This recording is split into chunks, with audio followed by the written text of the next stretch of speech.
Doctor, कई कई लोगों के दांत ही नहीं होते, सारे के सारे दांत खराब होते हैं और वो निकालने पड़ते हैं। तो उन्हें अक्सर डेंचर्स लगाने की सलाह दी जाती है, तो इसके बारे में थोड़ा बताइए। सो कंप्लीट डेंचर जिसको हमारी लैंग्वेज में कहा जाता है, ये हम्म। एक कंप्लीट डेंचर होता है। फॉर एग्जांपल ये एक ऊपर के जबड़े का कंप्लीट डेंचर है। जो ये पार्ट आप देख रहे हैं, ये हाँ। ताड़ू के ऊपर आता है। तो इसमें 28 दांत दिए जाते हैं एक्चुअली। ये कॉमन क्वेश्चन रहता है हमारे साथ पेशेंट्स की, सर मेरे तो 32 दांत थे, मुझे 32 ही चाहिए। अक्कल दाढ़ों को हम कभी रिप्लेस नहीं करते, तो हमेशा डेंचर में 28 ही दांत होते हैं, या कभी कभी उससे भी कम हो सकते हैं, डिपेंडिंग कितनी जगह अवेलेबल है। जी। ये प्लास्टिक के दांत होते हैं और प्लास्टिक के बेस पे बनाए जाते हैं। इनको पेशेंट को बस अपने मसूड़ों पे स्टेबल कर देना है और रख देना है, वो उधर फिट हो जाएगा। हम्म। उस तरह से ही माप लिया जाता है। डेंचर बनाने का प्रोसेस थोड़ा सा लेंदी होता है, उसमें करीबन 5 से 6 टोटल स्टेप्स लगते हैं। जी। तो कई बार जो पेशेंट्स होते हैं वो भी थोड़े फ्रस्ट्रेट हो जाते हैं, अरे सर इतने क्यों माप ले रहे हो, बट उसको प्रिसाइसली बनाना, बिकॉज हमारे पास कुछ बेस नहीं है काम करने जी। को। आपके पास एक भी दांत नहीं है, राइट? तो मेरे पास कोई बेस नहीं है, नहीं तो हमेशा आसपास दांत होते तो हम उसके अकॉर्डिंगली बनाते हैं। हम्म। तो यहाँ पे मेरे पास कोई बेस ही नहीं, तो मुझे बेस क्रिएट करना है अपने हिसाब से, आपकी बॉडी के हिसाब से, आपके फेस के हिसाब से। तो उसमें बार बार मेजरमेंट्स लेने पड़ते हैं उसको एडजस्ट करने के लिए। तो वो 5-6 मेजरमेंट्स के बाद में एक अच्छा कंप्लीट डेंचर बनता है। जैसे ये फॉर एग्जांपल मैंने कहा, ये अपर का डेंचर है। जी। सो ये पेशेंट्स यूज कर सकते हैं। This is very comfortable, usually जी। Very easy to use for the patients. बस एक चीज है, इनिशियल थोड़े दिन जो दिक्कत होती है वो पेशेंट्स को उसको थोड़ा टाइम देना है। जैसे आपने नया जूता खरीदा तो वो 2 दिन वो भी काटता है। जी। अब ये तो मुंह में अचानक से कोई इतनी बड़ी सी चीज, ऊपर भी नीचे भी, जबान है, थूक है, गाल, होठ, आप कंटिन्यूस बात कर रहे हैं, कुछ खा रहे हैं, तो अपन इसको यूज भी पूरे टाइम कर रहे हैं। जी। तो वो थोड़ा टाइम यूज टू होने के लिए अगर आप दे दे तो complete denture is a very good option and it's an economical option. जी। पेशेंट की मेडिकल कंडीशन कितनी ही पुअर हो, हम डेंचर तो उनको हमेशा ही बना के दे सकते हैं, बिकॉज इसमें हमको कोई कट नहीं करना है, कोई सूचर्स नहीं है, कोई चीज नहीं है। जी। बस माप लिए, डेंचर बन गया। जी। हाँ, बस इतनी सी चीज है, क्योंकि ये बना निकालने के लिए है, तो ये वो 100% फिट नहीं दे सकता है। जी। मैं हमेशा जब पेशेंट्स को समझाता हूं तो कोई भी रिमूवेबल चीज का मैं कंपैरिजन उनको ऐसे देता हूं कि आप इमेजिन कीजिए, आप भाग रहे हैं, सपोज हम्म। आप बीच पे भाग रहे हैं फॉर दैट मैटर, आपने स्लीपर्स पहनी है। आप स्लीपर्स पहन के भाग रहे हैं तो आपको स्लीपर्स को पकड़ के भागना जी। पड़ेगा, बिकॉज स्लीपर्स निकलती है। जी। और वही आप चीज स्पोर्ट्स शूज से भाग रहे हैं, दोनों में फर्क है। स्पोर्ट्स शूज पे आपको ध्यान नहीं देना है, इनफैक्ट वो आपको हेल्प करेंगे भागने के लिए। जी। और वही चप्पल आपको थोड़ा हिंडर करेगी भाग करने के लिए, क्योंकि स्लीपर बनी है इजीली निकालने के लिए। वही बात है डेंचर्स की भी। जो डेंचर्स रिमूवेबल वाले होते हैं वो बने हैं निकालने के लिए, तो वो थोड़े से लूज होते हैं। So understand that. ऐसा नहीं है कि वो गिर जाएंगे, जी। बट हाँ, वो थोड़े से लूज हिसाब से ही होते हैं। और जो फिक्स वाले दांत होते हैं वो उस हिसाब से होते हैं, जो स्पोर्ट्स शूज की कैटेगरी के हुए, कि वो इजीली नहीं निकलेंगे। डॉक्टर, अभी आपने जो डेंचर लगाने की बात की, तो ऐसे कोई डेंचर्स होते हैं जो फिक्स एक ही जगह पे हो, जो रिमूवेबल ना हो? आज की तारीख में the science and health industry has advance so much that अगर किसी पेशेंट को कंप्लीट डेंचर कंफर्टेबल नहीं हो रहा है, जी। कोई भी कारण से, कि कुछ केसेस में तो हड्डी नहीं होती है, तो हम्म। वही हम चाहे तो भी डेंचर नहीं बैठेगा। हम कितनी मेहनत कर ले, वो डेंचर नहीं बैठेगा उनमें, क्योंकि डेंचर को पकड़ने कोई कुछ नहीं है। तो उन सिचुएशंस में हमारे पास ऑप्शंस है, जिसमें हम हड्डी में 2 या 4 इम्प्लांट्स प्लेस कर दें और उनके ऊपर हम एक ओवर डेंचर बोलते हैं हम इसको हमारी लैंग्वेज हम्म। में, वो बना सकते हैं। ये ओवर डेंचर है कि ये डेंचर ही है, और नीचे हमने जबड़े में 2 इम्प्लांट लगा दिए, उनके ऊपर उनके अटैचमेंट्स लग गए, हाँ। और ये ओवर डेंचर उस पर एक स्नैप करके बैठ जाएगा। अगर आपको एक थोड़ी सी क्लिक की जी। आवाज आई, तो ये स्नैप करके बैठ गया। तो ये बोलने के लिए फिक्स भी हो गया, और बोलने के लिए ये, आप देख रहे हैं मेरे को भी स्ट्रगल करना पड़ रहा है निकालने जी। को, तो ये बोलने के लिए फिट भी हो गया। तो ये स्नैप फिट हो गया इसका। So this is called as an over denture. ये वो सिचुएशंस में हम करते हैं जहां इकोनॉमिक्स भी देखनी है, पेशेंट की मेडिकल कंडीशन भी देखनी है। भाई मैं 5-7 इम्प्लांट्स नहीं प्लेस कर सकता, जी। मुझे ज्यादा इन्वेजिव काम नहीं करना है, पेशेंट की मेडिकल इश्यूज है या इकोनॉमिक इश्यूज नहीं है सही, या हड्डी नहीं है इतनी, जी। तो जहां थोड़ी थोड़ी हड्डी है वहां मैं छोटे छोटे 2 इम्प्लांट्स प्लेस कर दूं, और उनके सपोर्ट पे मैं एक ओवरडेंचर बना सकता हूं। जी। ये एक ऑप्शन ऑलरेडी है। दूसरा ऑप्शन है, अगर किसी पेशेंट के पास सफिशिएंट बोन है, मेडिकली फिट है, हाँ। तो हम ज्यादा नंबर ऑफ इम्प्लांट्स प्लेस करते हैं, करीबन 4 से 6 से 8 इम्प्लांट्स, हाँ। और उनके ऊपर हम एक पूरे फिक्स दांत बना देते हैं। जी। ये रिमूवेबल नहीं है। ये पूरी तरह से फिक्स्ड बन फिक्स्ड जाते होता हैं। है। सो अगर निकालना है तो वो सिर्फ एक डेंटिस्ट निकाल पाएगा, और उसको भी निकालने में आधा घंटे का टाइम लगेगा, बिकॉज ये एकदम अच्छे से स्क्रू इन हो गए होते हैं। जी। सो अगर पेशेंट मेडिकली फिट है, एवरीथिंग इज फाइन, बोन अच्छा है, बोन की कंसिस्टेंसी अच्छी है, तो हम ये ऑप्शन जो सबसे कंफर्टेबल ऑप्शन है, बिकॉज ये as good as your natural tooth हो गया कि भाई जी। जो फिक्स दांत थे वैसे ही अब नए फिक्स दांत मुझे मिल गए।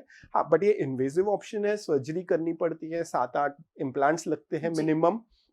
बोन के हिसाब से कभी कभी 4 इम्प्लांट्स में भी काम हो सकता है, it depends totally on the bone condition, और कभी कभी 8 इम्प्लांट्स भी प्लेस करने पड़ते हैं। जी। So the option is available, it depends upon majorly 3 factors: patients health condition, patients economic condition and patients bone condition.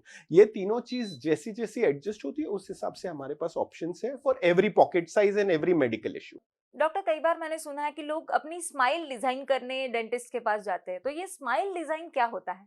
So smile design आजकल बहुत कॉमन हो गया है, जी। बिकॉज जैसे मैंने पहले भी कहा, अभी इंस्टाग्राम वाली दुनिया चल रही है जी। और सेल्फीज वाली दुनिया चल रही है, तो हर किसी को बहुत ब्रिलियंट और ब्यूटीफुल स्माइल चाहिए, एंड लुक्स पे आजकल बहुत ज्यादा इंपॉर्टेंस दिया जाता है। एंड इनफैक्ट बोला जाता है कि if you have a confident smile, it helps you in many जी। ways in your personality and in your professional growth also. So कई लोगों को इंटरेस्ट होता है अपनी स्माइल को अपग्रेड करने को और स्माइल को इम्प्रूव करने को, तो हमारे पास उसके लिए भी मल्टीपल ऑप्शंस अवेलेबल है। उसमें सबसे बेस्ट या सबसे लीस्ट इन्वेजिव ऑप्शन जो है उसको हम बोलते हैं वीनियर्स। वीनियर्स इज बेसिकली एक सिरामिक का शेल होता है। ये एक सिरामिक का छोटा सा शेल है एक्चुअली, ये पूरी तरह का कैप भी नहीं है। कैप दांत को पांचों तरफ से कवर करता है, ये तो एकदम सिरामिक का छोटा सा शेल है जो सिर्फ सामने के सरफेस पे दांत पे आएगा। कहाँ? जो दिखाई दे रहा है उस पे, क्योंकि इस ट्रीटमेंट का होल इंटेंशन वही है कि जो दिख रहा है उसको सही करो। स्माइल डिजाइन हम दिखावे के लिए कर रहे हैं, उसमें शायद फंक्शन इतना बड़ा इश्यू नहीं है, उसमें दिखने के लिए उसको शायद उसका शेप सही नहीं है, उसकी लोकेशन सही नहीं है, उसका कलर सही नहीं है, हम उसको करेक्ट कर रहे हैं। तो इसमें ये वीनियर्स नाम का एक प्रोसीजर होता है जो बहुत ही कंजर्वेटिव है, बिकॉज इसमें दांतों का सिर्फ एक साइड को सिर्फ थोड़ा सा ग्राइंड किया जाता है depending upon your requirements and the tooth position, और उसके ऊपर हम ये सिरेमिक का लेयर को चिपका देते हैं। ये वही मटेरियल का बना है जो मैंने स्टार्टिंग में डिस्कस किया था, ऑल सिरेमिक कैप्स के type, called as emax, lithium disilicate उसका साइंटिफिक वर्ड है। तो ये बहुत ही दिखने में ब्यूटीफुल होता है, एज गुड एज नेचुरल दिखता है, तो कोई पहचान नहीं पाएगा आपके नकली दांत लगे हुए, वो इतनी अच्छी तरह से इंटीग्रेट हो जाता है। काफी सारे जो फिल्म स्टार्स और होते हैं उनमें ये किया गया होता है। Many people get it done. आज की तारीख में अगर किसी के पास टाइम नहीं है ब्रेसेस का ट्रीटमेंट करवाने को या इतना सब, बिकॉज ब्रेसेस ट्रीटमेंट लंबा चलता है, कम से कम 8 से 12 महीने तो मिनिमम लग जाते हैं, डिपेंडिंग ऑन द कंडीशन ज्यादा टाइम भी लग सकता है। और किसी की अभी 7 दिन बाद सगाई है तो फिर वो क्या करे, तो veneers is always an option depending upon your tooth condition. हमें कभी कभी 6 वीनियर्स करने पड़ते हैं आगे के दांतों में, कभी 8, कभी 10, जितना आपकी स्माइल में दिखाई दे रहा है उस हिसाब से वो डिसाइड किया जाता है। बिकॉज ऐसा नहीं है कि सिर्फ 2 वीनियर्स कर दिए तो सब कुछ अच्छा दिखेगा, बिकॉज फिर वो 2 अजीब अलग दिखेंगे। वो वैसा हो गया, सब सफेद शीप्स में एक काला शीप दिख रहा है, वैसी वाली बात हो गई, तो वो एकदम स्टैंड आउट करेगा। तो usually they are done in 6, 8 और 10 नंबर्स, ताकि दोनों तरफ से सिमेट्रिकली बैलेंस हो। सिर्फ एक साइड करेंगे तो वो ऑब्वियसली अजीब दिखेगा, and human I catches asymmetry, तो हमको जो भी करना होता है सिमेट्रिकली दोनों साइड पे किया जाता है, and it is a very beautiful and the most conservative treatment option and a very long lasting option. हाँ, मेंटेनेंस सब में इंपॉर्टेंट है, वो तो हर ट्रीटमेंट में इंपॉर्टेंट है, but this is a very long lasting treatment protocol. Doctor, अभी आपने जो बताया कि लोग सोशल मीडिया पे दिखावा करने के लिए बहुत सारी ब्यूटी ट्रीटमेंट्स कराते हैं, तो उनमें एक ट्रीटमेंट होती है टीथ व्हाइटनिंग, तो इसके बारे में थोड़ा बताइए। सो टीथ व्हाइटनिंग बेसिकली, अगर आपको लग रहा है कि आपके दांत पीले हैं तो आप उनको थोड़े शेड्स लाइट कर सकते हैं विथ द टीथ ब्लीचिंग और वाइटनिंग प्रोसीजर, जिसमें 2 ऑप्शंस होते हैं। एक होता है आप एक्चुअली डेंटल क्लिनिक में आके प्रॉपर डॉक्टर के निगरानी के अंडर वाइटनिंग प्रोसीजर करवाइए। दूसरा एक प्रोसीजर होता है जो आप घर पे भी कर सकते हैं, जो हम अलाइनर्स के जैसी जो एक प्लास्टिक की प्लेट होती है उसमें आप अपना ब्लीचिंग का जो जेल आता है, जो केमिस्ट की दुकान में आपको मिल सकता है या आपको डेंटिस्ट के पास भी मिल सकता है, वो लगा के उसको रात को पहन के सो जाइए। लेकिन अगर आपको इमीडिएट फास्ट वाइटनिंग रिजल्ट चाहिए, जैसे भाई आपका 3 दिन बाद में इंटरव्यू है या सगाई है या शादी है, तो आप रात रात पहन के कोई ज्यादा इमीडिएट फर्क नहीं पड़ेगा, जी तो आपको उसमें इंटरेस्ट हो तो फिर आप डेंटिस्ट को विजिट कर सकते हैं। वो आपके दांतों पे एक वाइटनिंग जेल लगाते हैं, एक वाइटनिंग केमिकल लगाते जी हैं, और उसको हम एक 15 से 20 मिनट रखते हैं आपके दांतों पे। उसको एक्टिवेट करने के लिए कोई लाइट लगाई जाती है ताकि प्रोसीजर जल्दी हो, जी और उससे आपके दांतों के शेड्स को हम लाइटन कर सकते हैं। हम्म ये भी सेफ प्रोसीजर है, परफेक्टली फाइन प्रोसीजर है, बट ये सिर्फ दिखावे के लिए है। जी एंड इसका ट्रीटमेंट का सक्सेस डिपेंड करता है आपकी हैबिट्स के ऊपर। बिकॉज अगर आप बहुत सारा कुछ कलर्ड कंटिन्यूस लेते रहते हैं, जैसे चाय कॉफी, जी तो फिर वो फिर से दांतों को स्टेन करेंगे, टोबैको, स्मोकिंग। जी तो वाइटनिंग का ट्रीटमेंट डिपेंड का रिजल्ट्स बहुत कुछ डिपेंड करता है कि आप उसको आगे मेंटेन कैसे करते जी हैं। दांत वाइट तो बढ़िया हो जाएंगे, लेकिन कितने सालों तक वाइट रहेंगे वो आपकी हैबिट्स पे डिपेंड करेगा। प्रोसीजर सेफ है, हाँ कुछ रेयरली कुछ पेशेंट्स में इनिशियली 1-2 दिन थोड़ी सेंसिटिविटी की कंप्लेंट्स होती है, बहुत कम पेशेंट्स में, एंड वो भी 2-3 दिन में सेटल हो जाती है। अदरवाइज जी whitening is a beautiful treatment protocol, specially for the Instagram conscious people. और उसमें मैंने जैसे बताया एक एट होम वाला भी प्रोसीजर है, जिसमें हम डाइल्यूटेड केमिकल्स आपको देते हैं ताकि आप अपने हिसाब से घर पे कर सके। जी डाइल्यूटेड क्यों? क्योंकि वो आप लंबे दिनों तक करने वाले, आप 2 हफ्ते 3 हफ्ते तक करने वाले हो। ये तो हमने सिर्फ 10-15 मिनट के लिए लगाया था, तो थोड़ा कॉन्सेंट्रेटेड होता है, और ये क्योंकि डेंटिस्ट की निगरानी में हो रहा है तो जी ये कॉन्सेंट्रेटेड हो भी बिल्कुल सकता है। ये तो आप अपने अंदाज से लगा रहे हैं, आपको मालूम नहीं पड़ रहा है, तो इसमें थोड़े डाइल्यूट सोल्यूशंस होते हैं। But this is also an accepted treatment अगर आपके पास टाइम है कि जी भाई मेरे को घाई नहीं है, धीरे धीरे होने दो, या आपको बस आपका जो व्हाइटनिंग आपने करवाया था साल भर पहले, अभी आपको थोड़ा सा उसको और लाइटन कर जी लेना, वो पीले पड़ने लग गए, तो आप इस प्रोसीजर को थोड़े दिन यूज कर सकते हैं। बहुत सारे ऑप्शंस कमर्शियली अवेलेबल है, और उससे आप दांतों की व्हाइटनिंग कर सकते हैं। डॉक्टर अभी आपने ये जो सभी ट्रीटमेंट्स बताए जैसे कि डेंचर हो गया या फिर कैप्स हो गए, तो इसके बाद क्या प्रिकॉशंस लेना जरूरी होता है? सबसे इंपॉर्टेंट चीज जो मैंने नोटिस की है क्लिनिक में भी, कि हर पेशेंट यही सोचता है अरे दांत पे कैप लग गया, अब इसमें फिर से कीड़ थोड़ी ना लगेगी, अब मुझे उसका कोई टेंशन ही नहीं है। जी ये बहुत ही गलत सोच है।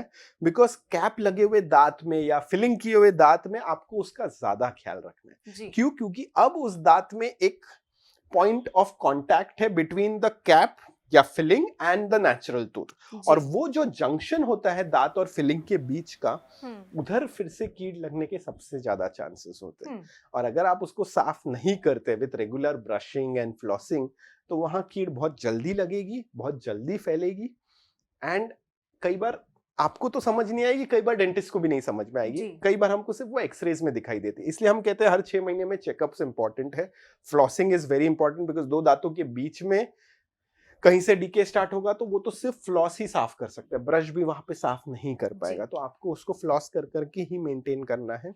तो brushing and flossing is very important. अगर आपके दांत में फिलिंग्स या कैप्स हैं, उसको प्लीज इग्नोर मत कीजिए। अगर आप वो इग्नोर करेंगे तो जी फिर वो वापस आपको तकलीफ देने वाला है। दूसरी चीज है, अगर आपके इम्प्लांट्स हैं तो मैं रूटीनली पेशेंट्स को सजेस्ट करता हूँ वाटर फ्लॉसर नाम की एक चीज को।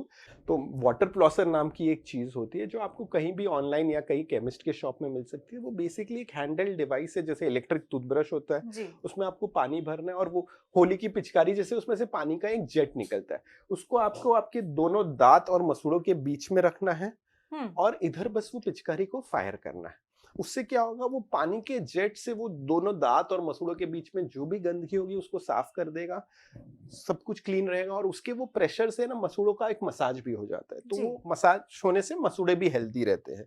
अब इससे फायदा क्या है? देखिए, floss is the best thing. अगर कोई वो धागा वाला जो फ्लॉस आता है वो लेके कर सके तो उससे बढ़िया कुछ नहीं, लेकिन वो थोड़ा सा टीडियस होता है, थोड़ा टाइम कंज्यूमिंग होता है। कितने आदमी करते हैं? Frankly 1-2% of the Indian population actually uses a floss. जी तो 1-2% तो मतलब लिटरली कुछ नहीं हुआ, बिल्कुल तो बाकी लोग तो कुछ कर ही नहीं रहे। तो अगर आप फ्लॉस यूज कर सकते हैं तो सबसे बढ़िया चीज है। अगर किसी भी कारण से आप फ्लॉस नहीं कर पाते हैं तो प्लीज वाटर फ्लॉसर यूज कीजिए, जी उससे भी आप next as best as a floss maintain कर सकेंगे। जी स्पेशली अगर आपके दांतों में ब्रिज लगा है, जैसे फॉर एग्जांपल अगर ये ऐसे ब्रिज लगा है, तो आप इसमें तो धागा डाल ही नहीं पाएंगे बिकॉज दोनों दांत जॉइंट है। हम्म। धागा डालने के लिए दांत सेपरेट होने जरूरी है। तो अगर आपके दांतों में ब्रिज लगा है या इम्प्लांट्स का पूरा फिक्स ब्रिज लगा है तो वो फ्लॉस तो जाने ही नहीं वाला है, धागा को जाने को जगह ही नहीं है। जी। और दूसरा एक यूजुअली डर होता है लोगों को, अरे सर मेरे दांत में या कैप है या फिलिंग है, मैं फिर धागा डालूंगा फ्लॉस डालूंगा तो वो निकल ना जाए। हम्म। तो वाटर फ्लॉसर से वो टेंशन ही खत्म हो गया, जी। क्योंकि ये तो साइड से मारा जा रहा है। तो इसमें फ्लॉस में धागे में अंदर जाना बाहर आने का फोर्स है, ये तो साइड से पिचकारी मारी जा रही है, तो ये निकलने का तो कोई डर ही नहीं है। जी। सो उन पेशेंट्स में मैं सजेस्ट करूंगा water flosses is a very good option. And आज 1,500-2,000 की रेंज में अच्छे खासे वाटर फ्लॉसेस मिल जाते हैं and they last good amount of years. जी। तो it's not so costly, also decently good flossers available है at a very cheap rate.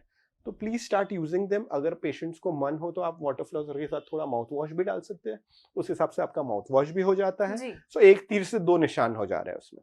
Thank you so much doctor, आपने बहुत ही अच्छी तरह से हमें समझाया, आपने अपना कीमती समय निकाला, इसलिए आपका बहुत बहुत शुक्रिया। Thank you. तो दोस्तों, आज के एपिसोड में हमने जाना कि ये जो डेंचर्स, कैप्स, ये सभी जो ट्रीटमेंट्स होती है वो किस तरह से होती है और इनके बारे में क्या केयर लेना जरूरी होता है। तो ऐसे ही और विषयों पर जानकारी पाने के लिए हम मिलेंगे संजीवनी के अगले एपिसोड में। तब तक अपना ख्याल रखिए।